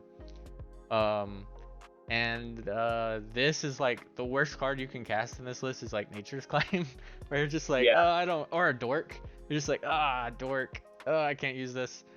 And so yeah, I think for the most part, I think we've got most of kind of the philosophy and why it is the way it is. Yeah. Yeah, so the deck does have a primer on it. It's about to get just a mild update, so I try to update. So what I decided to do with the primer is update like a section of the primer for the sets that come out. So it may not necessarily directly reflect in the deck, but it will more likely reflect like, these are cards to consider from this list, from this set. Mm-hmm. I know immediately somebody was, I really forget the name of it. It's the new Black Enchantment out of the Black-White Precon. Yeah. By the way, that Precon is unbelievably good. Like, it has so much value. It's really good. I don't know the name of the card, but it's basically an actually good Phyrexian Arena. Yeah. That, again, it makes a treasure. It also gives you a material. It gives you like a 3/2 material card. Yeah. That happens to be like a changeling effect. So you could, in essence, sacrifice to Dockside or to Skirt Prospector, Yeah. But, that's a card that if people, again, powerful in non-cEDH Korvold, and probably decent in certain like Abzan list that might like really benefit off something like that, because, again, there's like a lot of decks that have a hard time, like, they like all these Tymna lists, they draw like a lot of cards, but they can't like necessarily dump out their hands. Yeah. Like, especially the Abzan list. That's why I like Tymna Kodama. I like that better than Ikra Tymna, because the Kodama allows you to cheat your mana cost and stuff. But yeah, and it's really more so just to keep that updated. And like, if the best way to engage with me on the deck is more so like really just through Moxfield, I would say like I've had like 26 interactions on Moxfield, like give or take. And I've had people like DM me or something like that, or on Twitter, they'll like, oh, that's the author, I know who that is. And, very seldom. for me, it's wild. Like, there's been, I think I'm close to closing in on 8,000 total views on the deck. And so the deck's gained almost 4,000 views just literally since the last update. And it's up to like 42 likes, which is awesome because like Deco's list, I think, has like 44.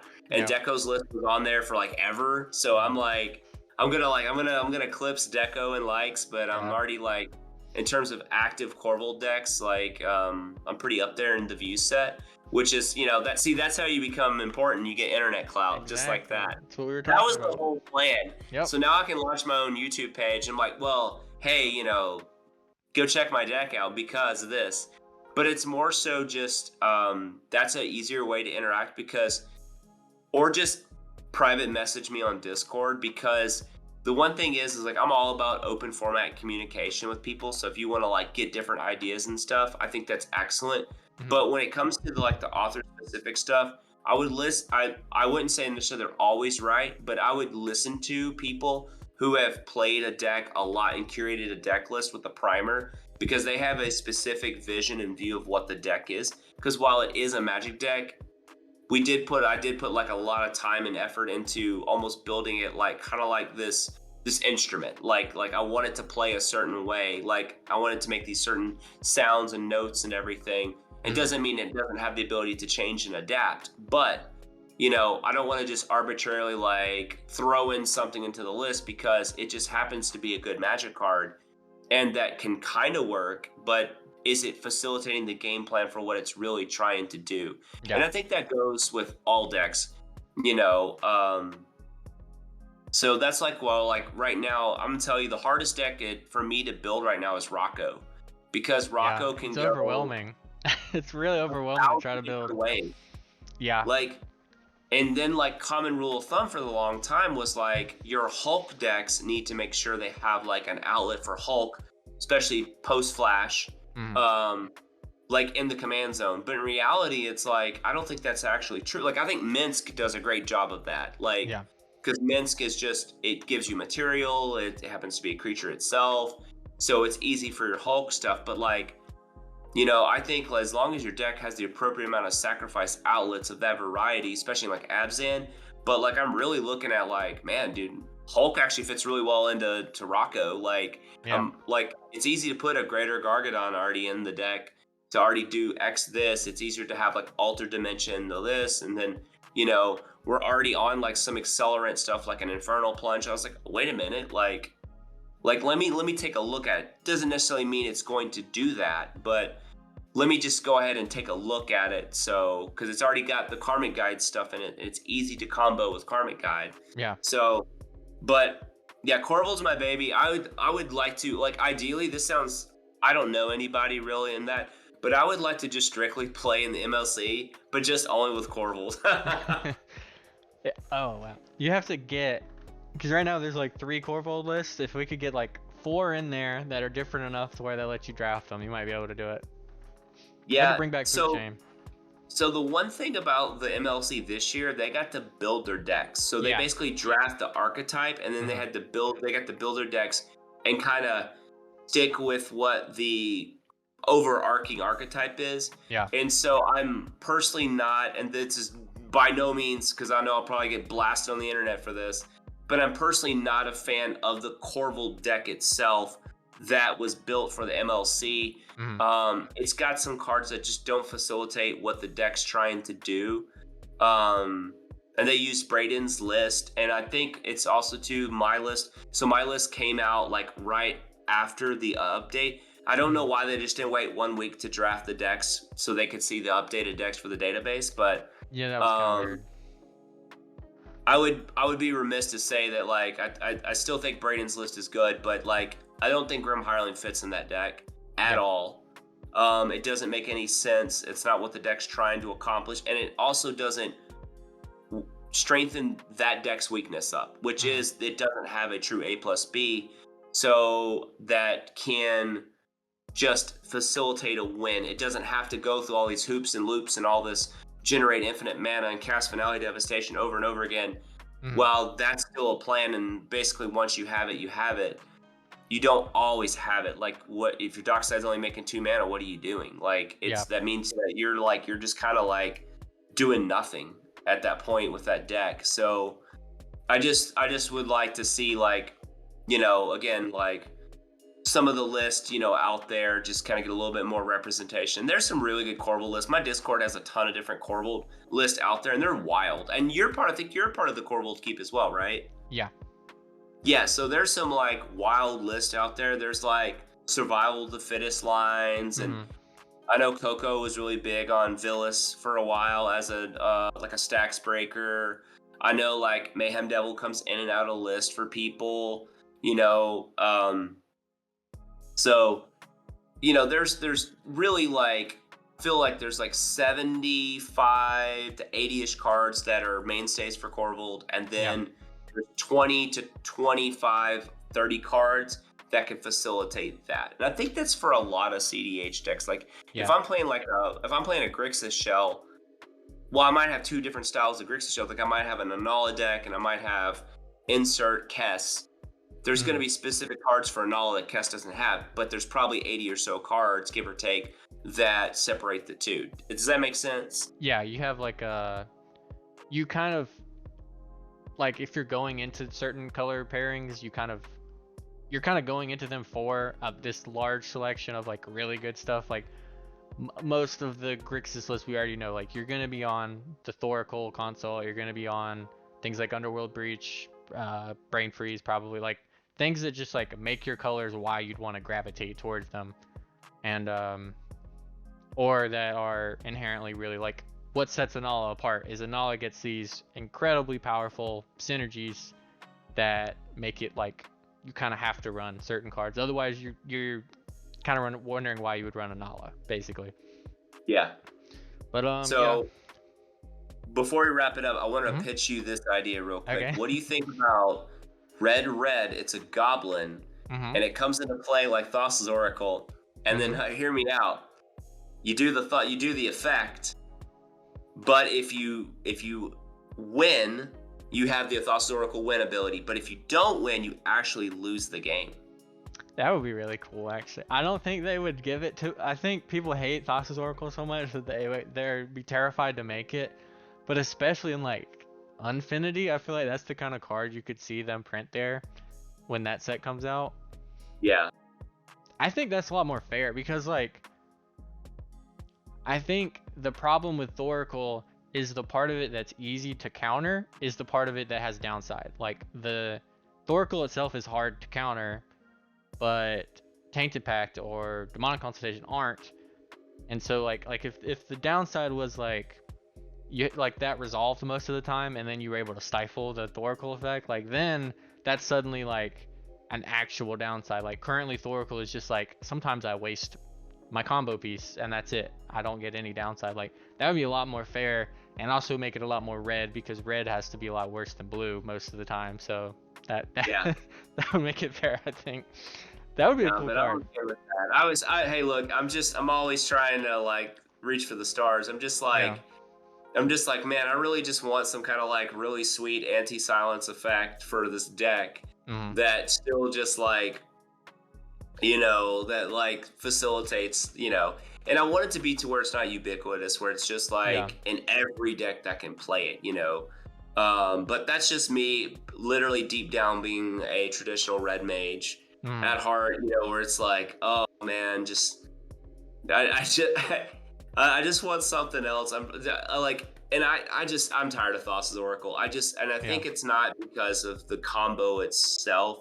I think it's like you said, it's been touched on a billion times. It's the ability that it's so free. It's such a free roll. Like, oh, I have to stop the actual Tainted Pact or Demonic Consultation. Cool.